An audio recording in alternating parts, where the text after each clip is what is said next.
Let me start this by saying that I don't actually play platformers often, but I was looking through my Steam library for a new game to play, and the vibrant colors I saw on the cover got me to actually click on the store page and watch the trailer, and after watching the trailer for this game, it got me hooked.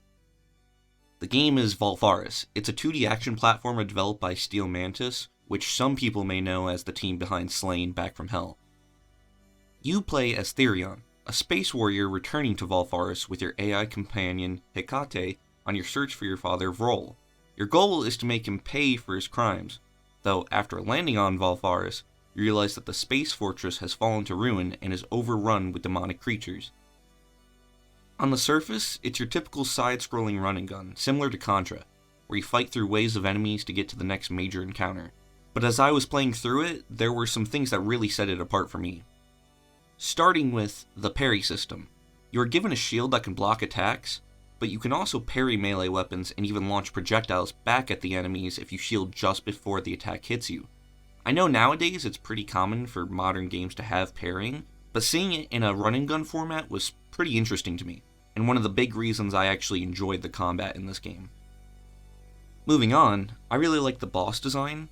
Being able to lean into the roots of the genre, there are bosses that feel vintage, similar to something you would face in Metal Slug. On the other hand, some of the bosses feel more modern and Souls-like to me because of the features like parrying. I'm going to talk about specific bosses here, so if you don't want to get spoiled, I would skip to this point in the video. One of my favorite bosses was Furok. He appears close to the end of the game, and I think it's a prime example of modernizing the genre. He used melee attacks when close and projectiles when far, which is pretty standard, but it forced me to play a bit more offensively, and I had to learn the animations for the attacks so I could properly parry them. But after so long of attacking, the boss would force you to run from an attack that couldn't be blocked. Fighting him was some of the most fun I had in the game, and I'll show a bit of what the fight was like here.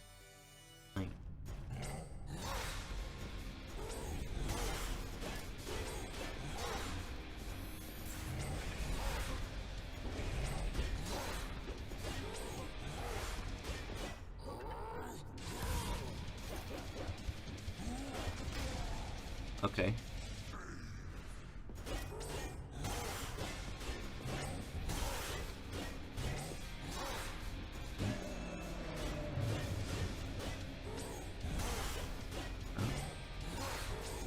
I'm not hitting it. I'm not hitting it.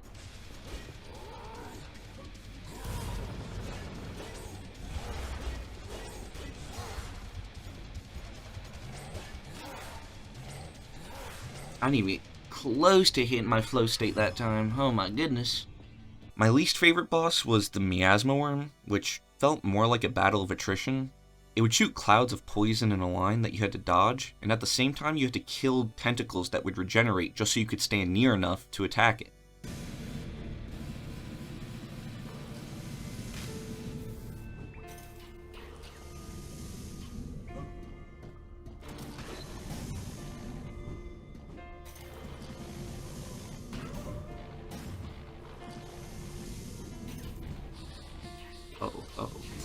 Oh, shit.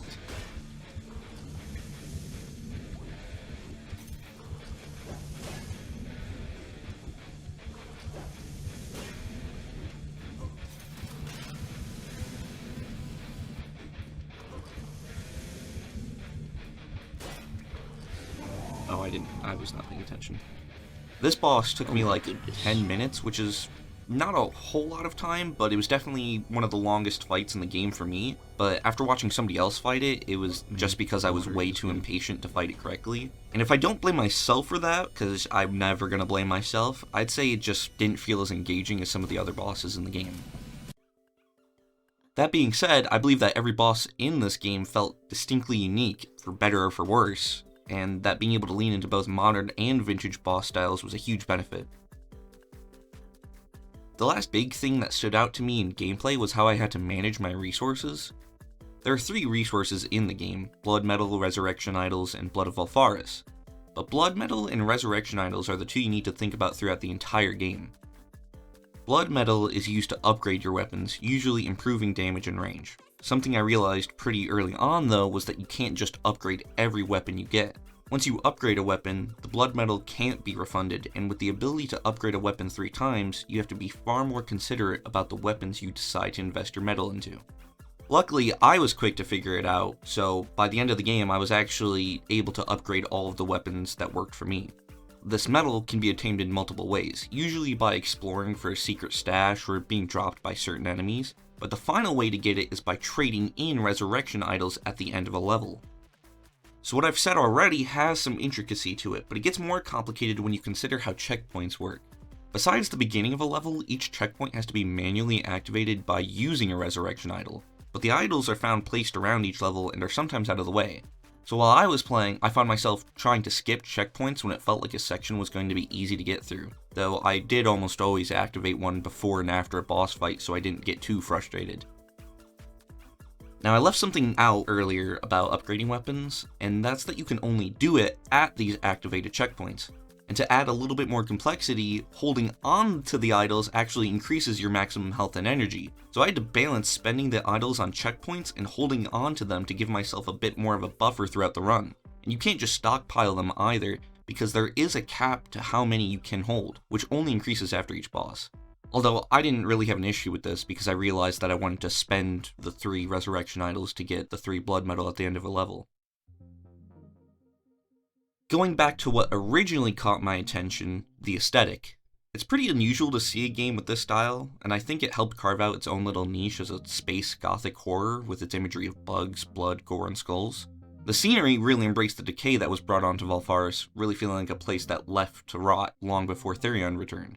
On top of that, the use of metal in the soundtrack was so good that it didn't stand out to me. Which sounds bad, but I do mean it in a good way. While I was playing, there was no music that sounded like it was out of place because of how well it matched the atmosphere of the level or the boss fight I was in. I can see how this game might be unattractive to people who are not fond of the aesthetic, but to me it was one of the big reasons I was actually interested in the game to begin with, and something that left a lasting impression on me. One thing that was in the back of my mind the whole time I was playing this was the fact that I had never heard of it before. I mean, the only reason it was even in my library was that I had donated to the Jingle Jam charity back in 2021. None of the content creators I normally watch played it, so I was wondering if it was just a lack of appeal for the genre in my sphere, or maybe it just flew under the radar for a lot of people. Either way, I think I'd like to consider this game a hidden gem, but I would like to hear what others think. Anyway, for a game I more or less found accidentally, I was pretty surprised and I just wanted to tell others about it.